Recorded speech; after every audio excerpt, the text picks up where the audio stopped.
Do you know which spice is often called the biggest culinary hoax in history? That is wasabi. This spicy green sauce is a familiar sight on many people's sushi plates. But in reality, most of the time, it's not real wasabi. So how is it that over 95% of all wasabi-labeled products globally are produced and sold each year, when in reality it's just horseradish dyed green? And what does real wasabi look like? And how is it made?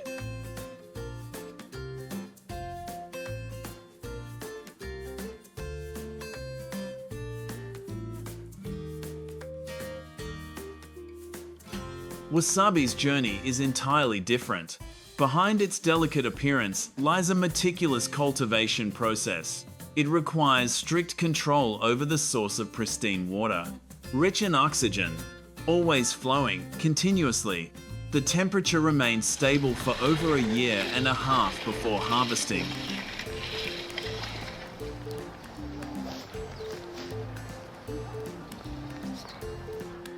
After harvesting, fresh wasabi stems are grated directly on a shark skin grater just before serving. To preserve the natural flavor, do not mix or substitute.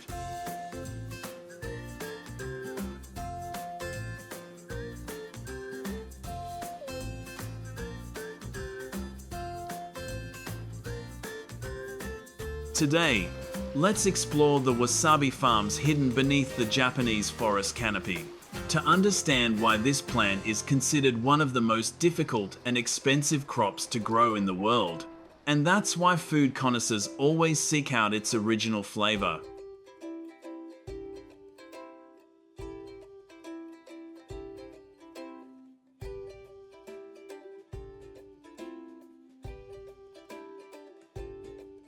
Wasabi has been used as a valuable medicinal herb since the 8th century.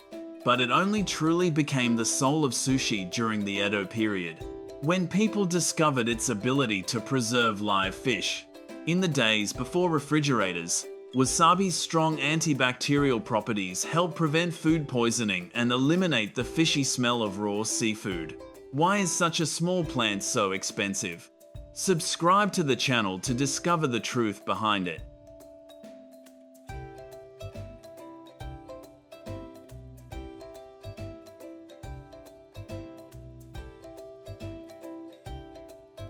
Interestingly, wasabi's spiciness is completely different from that of chili peppers. Chili peppers cause a prolonged burning sensation on the tongue. Wasabi, on the other hand, creates a burning sensation that shoots straight up the nose and then disappears after only a few seconds. This is why many people think that wasabi is a type of leafy vegetable.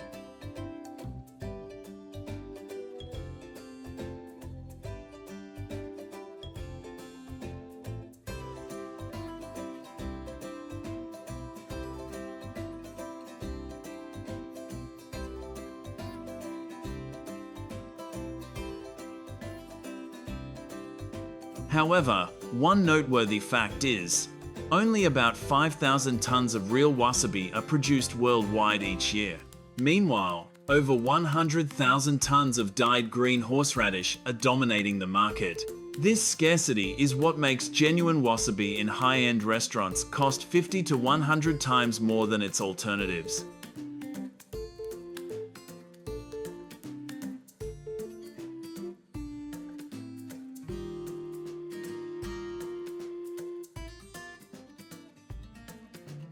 To understand why wasabi is considered the most difficult crop to grow in the world, it even came to be called a farmer's nightmare, we need to go to Shizuoka Prefecture, Japan. Despite being considered the wasabi capital, production here remains very limited.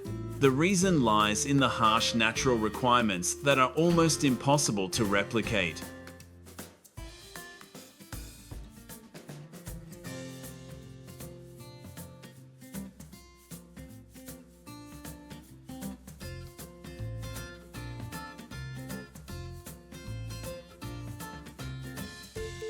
Unlike most herbs that only need good soil and water, Wasabi only thrives when its roots are constantly surrounded by a continuous flow of water.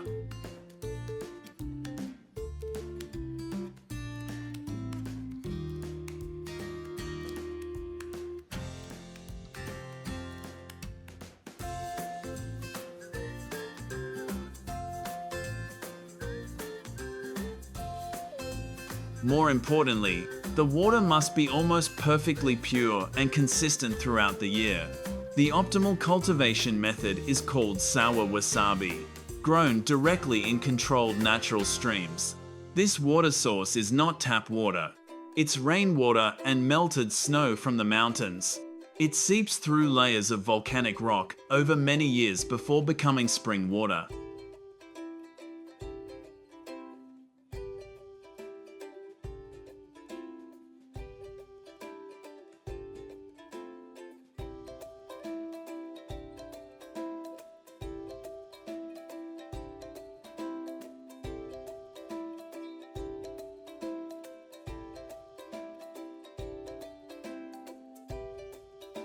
This water is very clean. There are virtually no harmful microorganisms, and it contains extremely low levels of minerals, just enough to nourish the plant without harming the roots.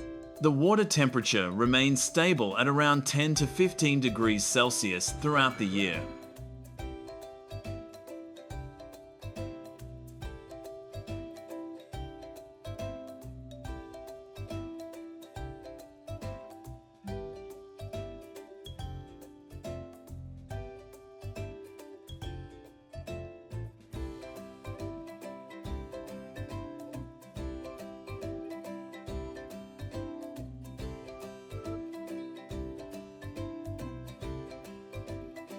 Therefore, growing wasabi is the art of regulating water flow. Slow enough for the plant to take root, fast enough for the roots to breathe.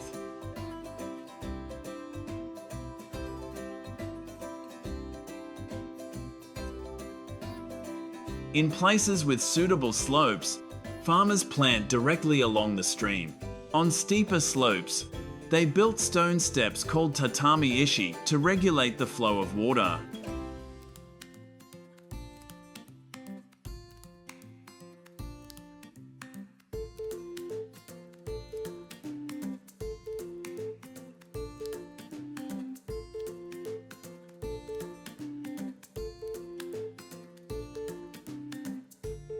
Thanks to this delicate balance, wasabi fields under the Japanese forest canopy have existed for hundreds of years.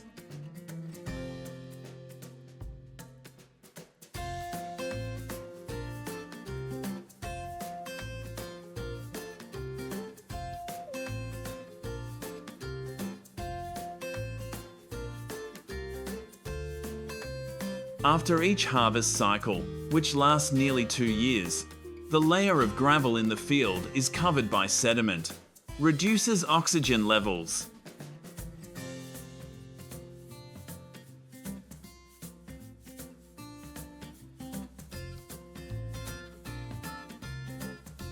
So, farmers had to drain the water, remove the gravel and clean the entire system before replanting.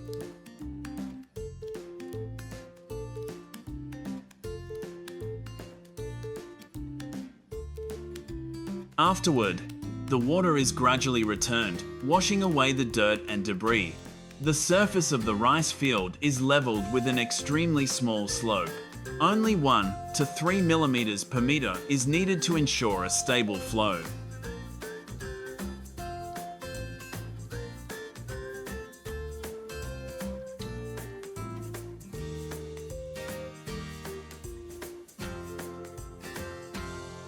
When everything is perfect, planting begins. The seedlings were placed approximately 7.9 inches apart. Ensure that water flows evenly around each plant.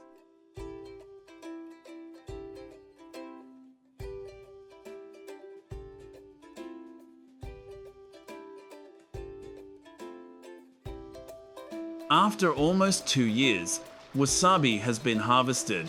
The edible part is not the root, but the swollen stem called the rhizome.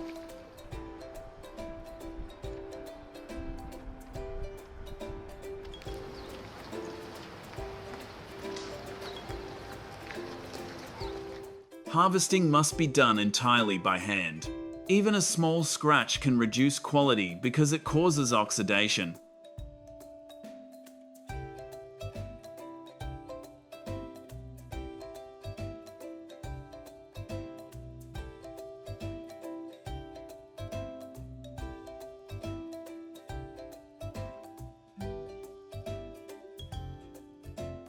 Afterward, wasabi is trimmed. Remove small roots and any substandard parts. Approximately 30% of the yield is discarded to ensure the highest quality.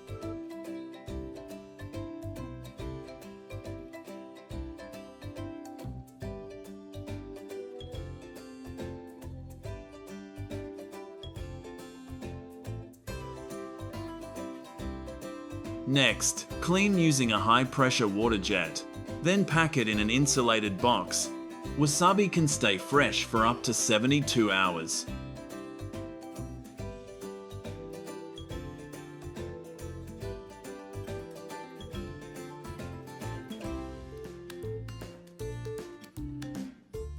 Meanwhile, fake wasabi is actually horseradish mixed with starch, mustard, and green food coloring. It's much cheaper. Authentic wasabi can cost between $45 and $136 per pound, and horseradish powder is just under $1 lb.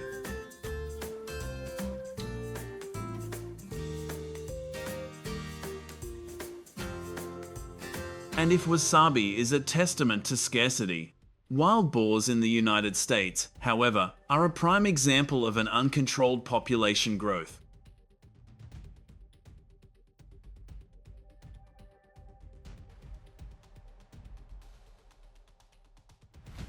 The sun was just rising over the vast fields of Texas. At the edge of the forest, a group of hunters had taken up their positions.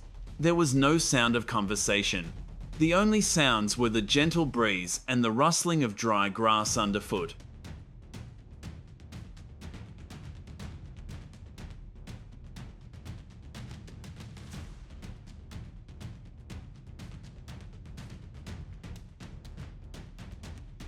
From afar, dark shadows began to appear.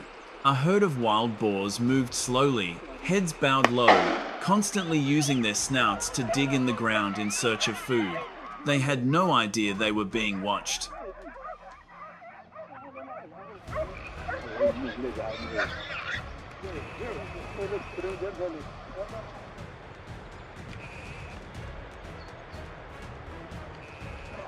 The hunter raised his rifle and adjusted the scope.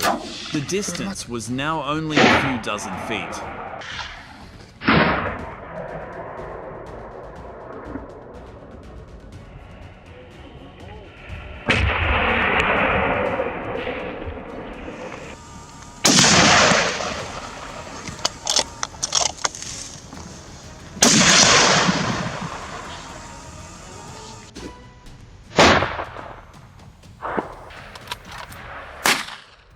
The first shot rang out, breaking the morning silence. The entire herd immediately panicked. They scattered in many directions, running at incredible speeds. The next shots rang out in quick succession. Some of them collapsed. The remaining ones disappeared into the forest.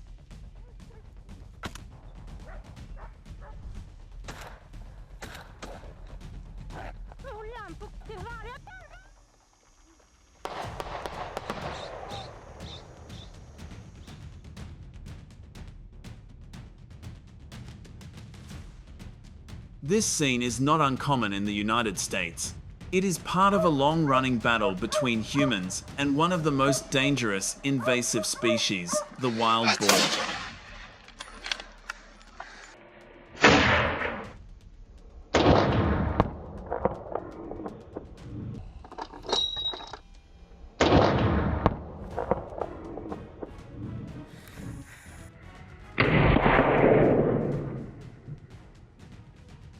A herd of wild boars can destroy an entire field in a single night.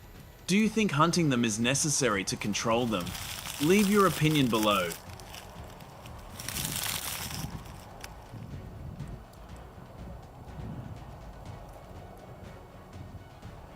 At a distance of several hundred yards, the hunter held his rifle steady, waiting for a safe angle to fire. As the herd of pigs began to scatter across the open field,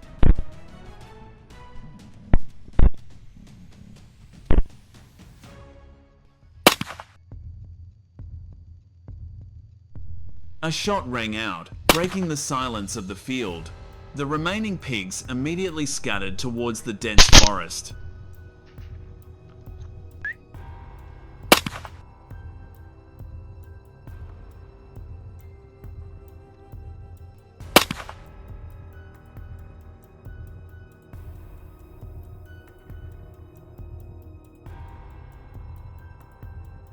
In some large-scale operations, helicopters are also used to track herds of pigs across vast areas of land spanning thousands of acres.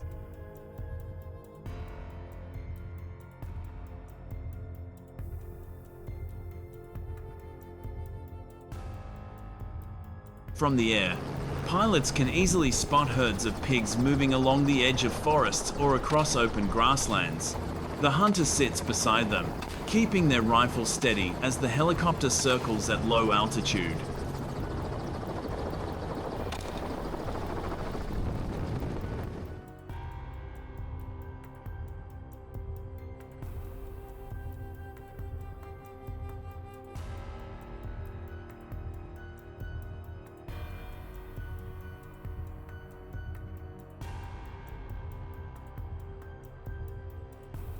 The battle against wild boars is far from over. Their rapid reproduction rate, their intelligence, and high adaptability allow them to continue to survive despite constant hunting. Therefore, some stronger measures, such as the use of poison, which is expected to be permitted in Texas from 2024, are also being considered, although they remain controversial.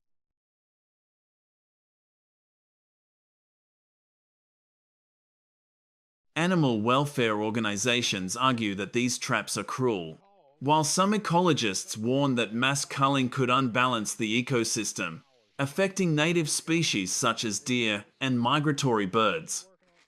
Oh my gosh.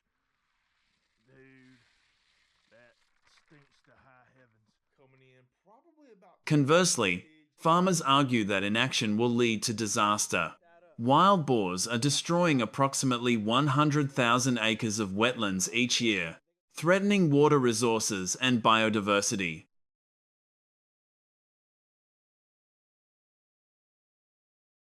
So what is the right solution? And don't forget to subscribe to the channel so you don't miss the next wildlife stories.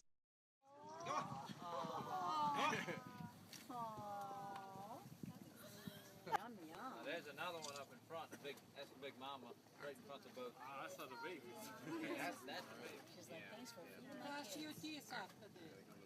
This video aims to raise awareness about a global issue, encourage sustainable solutions, and inspire communities to take action against invasive species.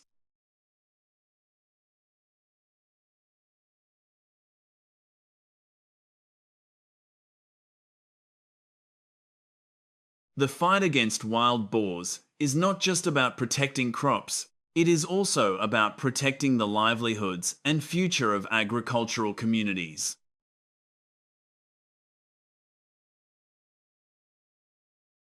Through creativity and perseverance, Texas farmers are fighting to reclaim their land.